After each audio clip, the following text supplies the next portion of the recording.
بسم اللہ الرحمن الرحیم۔ سورہ بقرہ کے سبق نمبر 13 میں خوش آمدید۔ آیت نمبر 21 اور 22 ان دونوں آیات کا ہم نے لفظی اور بامحاورہ ترجمہ بھی کر لیا ہے اور کچھ اس کی تفسیر بھی ہم کر چکے ہیں۔ آج کے سبق کے اندر جو باقی تفسیر ہے، یعنی یہ جو آگے والی آیت ہے، آیت نمبر 22، الذی جعل لکم الارض فراشا والسماء بناء، یہاں سے لے کے تعلمون تک اس آیت کے ہم انشاءاللہ تفسیر کو پڑھیں گے۔ تو دیکھیں، سب سے پہلی بات جو سمجھنے والی ہے وہ یہ ہے کہ اس آیت کے اندر اللہ رب العزت نے 4 انعامات کا تذکرہ کیا ہے کہ جو اللہ تعالیٰ نے انسان کے اوپر 4 قسم کے انعامات کیے ہیں۔ اللہ تعالیٰ نے ان 4 انعامات کا تذکرہ کر کے پھر ایک چیز کا انسانوں سے مطالبہ کیا ہے۔ اب بات کر لیتے ہیں کہ وہ 4 انعامات کون کون سے ہیں جن کا اللہ تعالیٰ نے اس آیت کریمہ کے اندر تذکرہ کیا ہے۔ تو دیکھیں، سب سے پہلا انعام جو اللہ تعالیٰ نے انسان کے اوپر کیا ہے، جس کا اس آیت میں تذکرہ کیا گیا ہے، وہ یہ ہے کہ اللہ تعالیٰ نے زمین کو انسان کے لیے فراش بنایا ہے۔ فراش کہتے ہیں بستر کو۔ اب دیکھیں، جس طریقے سے انسان بستر کے اوپر آرام کرتا ہے، دن بھر میں تھکا ہوا ہوتا ہے، تھکاوٹ ہوتی ہے، جب آ کر بستر کے اوپر آرام کرتا ہے تو پھر بالکل انسان فریش ہو جاتا ہے۔ بالکل اسی طریقے سے زمین کو اللہ تعالیٰ نے انسان کے لیے فراش بنایا۔ اچھا، اب جو بستر ہے، بستر کی اگر آپ صفت کے بارے میں دیکھیں گے تو بستر کی چند صفات ہوتی ہیں۔ ایک تو یہ ہے کہ بستر بہت زیادہ سخت نہیں ہوتا ہے اور اسی طریقے سے بہت زیادہ نرم بھی نہیں ہوتا ہے کہ انسان اس کے اندر دھنس ہی جائے۔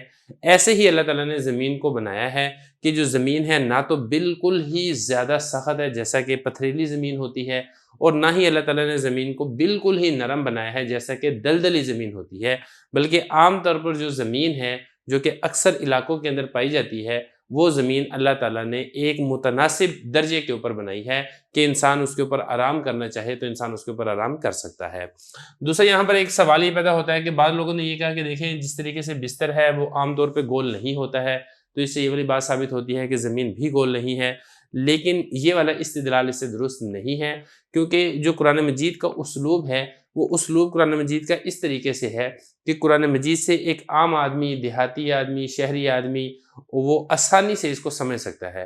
باقی یہ کہ فنی باریکیاں اور جو دیگر مسائل ہیں اس کے لیے اللہ تعالیٰ نے قرآن مجید کو نہیں بنایا ہے۔ تو دیکھیں، تو یہی فرمایا الذی جعل لکم الارض فراشا، اللہ تعالیٰ نے تمہارے لیے زمین کو فراش یعنی بستر بنایا ہے۔ یہ ہوگی پہلا انعام انسان کے اوپر۔ دوسرا انعام اللہ تعالیٰ نے یہ بنایا، فرمایا والسماء بناء، اللہ تعالیٰ نے آسمان کو تمہارے لیے چھت بنایا ہے۔ جس طریقے سے چھت ہے وہ انسان کے اوپر ہوتی ہے، بالکل اسی طریقے سے جو آسمان ہے، آسمان دنیا جسے کہا جاتا ہے، وہ تمام انسانوں کے اوپر ہے، اور یہ اللہ تعالیٰ کے انعامات میں سے ایک بڑا انعام ہے۔ تیسرا انعام یہاں پر یہ ذکر کیا گیا وَأَنزَلَ مِنَ السَّمَاءِ مَاءً، اللہ تعالیٰ نے آسمان سے پانی کو اتارا ہے۔ تو دیکھیں، یہاں پر جو آسمان ہے، آسمان سے مراد یہ ہے کہ ہر اوپر والی چیز، تو چونکہ جو بارش ہے وہ بھی اوپر سے ہی اترتی ہے، تو لہذا اسی لیے یہاں پر اس بات کا تذکرہ کیا گیا ہے کہ اللہ تعالیٰ نے تمہارے لیے آسمان سے پانی کو نازل کیا ہے۔ تو اس سے یہ والی بات لازم نہیں آتی ہے کہ اللہ تعالیٰ نے بادلوں سے پانی کو نازل نہیں کیا، کیونکہ بادل بھی اوپر ہوتے ہیں، تو لہذا بادلوں سے بھی اگر پانی کو نازل کیا جا رہا ہے تو بادل کے اوپر بھی سما کا لفظ کا اطلاق کیا جا سکتا ہے، جیسا کہ خود قرآن مجید میں دوسری جگہ پر ذکر کیا گیا ہے وَأَنزَلْنَا مِنَ الْمُعْصِرَاتِ مَاءً ثَجَّاجًا، کہ ہم نے پانی اتارا بھرے ہوئے بادلوں سے۔ پانی بھی کون سا؟ کہ پانی کا ریلا، یعنی بہت زیادہ وسیع تعداد کے اندر اللہ تعالیٰ نے پانی کو اتارا ہے۔ تو یہ ہو گیا 3 انعامات جس کا یہاں پہ تذکرہ ہو چکا ہے۔ چوتھا انعام جو ذکر کیا گیا ہے وہ یہ ہے فَأَخْرَجَ بِهِ مِنَ الثَّمَرَاتِ رِزْقًا لَكُمْ، کہ اللہ تعالیٰ نے اس بادلوں سے جو پانی اتارا ہے، بارش اتاری ہے، اس بارش کے ذریعے سے اللہ تعالیٰ نے زمین سے تمہارے لیے پھلوں کو نکالا ہے۔ تو ظاہر بات ہے کہ جتنے بھی قسم کے پھل ہیں، بلکہ صرف پھل نہیں بلکہ ہر قسم کا اناج ہے، غلہ ہے، وہ سارے کا سارا اللہ تعالیٰ نے اسی پانی کے ذریعے سے ہی زمین سے نکالا ہے۔ تو یہ 4 قسم کے انعامات ہیں جس کے یہاں پہ تذکرہ کیا گیا ہے۔ ایک یہ کہ زمین کو بچھونا بنایا، دوسرا یہ کہ آسمان کو چھت بنایا، تیسرا یہ کہ آسمان سے پانی یعنی بارش نازل کی، چوتھا یہ کہ اس پانی کے ذریعے سے اللہ تعالیٰ نے پھلوں کو زمین سے نکالا ہے۔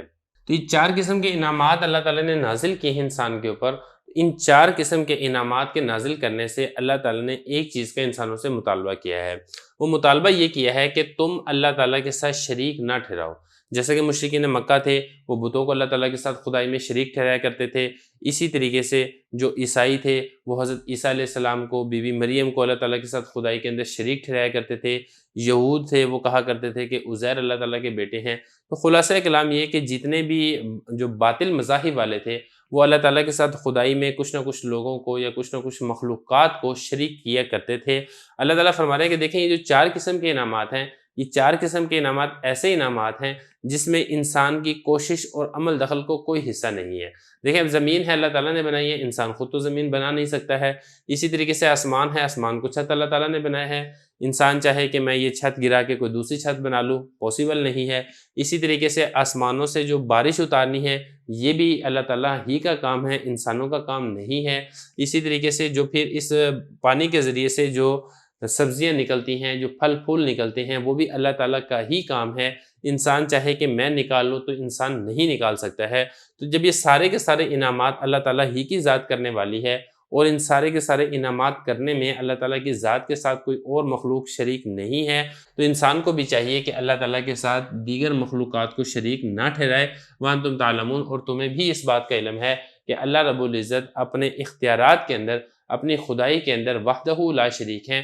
جب تمہیں اس بات کا علم ہے تو پھر تم اگر کسی اور کو اس کے ساتھ خدائی میں شریک ٹھہراؤ گے تو یہ تمہاری جانب سے بہت بڑی زیادتی ہوگی، جس کا تمہیں خمیازہ اور وبال قیامت کے دن بھگتنا پڑے گا۔